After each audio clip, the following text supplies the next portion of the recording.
treats me with respect. He says he loves me all the time. He calls me 15 times a day. He likes to make sure that I'm fine. You know, I've never met a man who's made me feel quite so secure. He's not like all them other boys, they're all so dumb and immature. There's just one thing that's getting in the way. When we go up to bed, you're just no good. It's such a shame. I look into your eyes, I want to get to know you, and then you make this noise and it's apparent it's all over. It's not fair and I think you're really mean.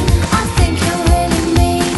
I think you're really mean. Oh, you're supposed to care, but you never make me scream. You never make me scream.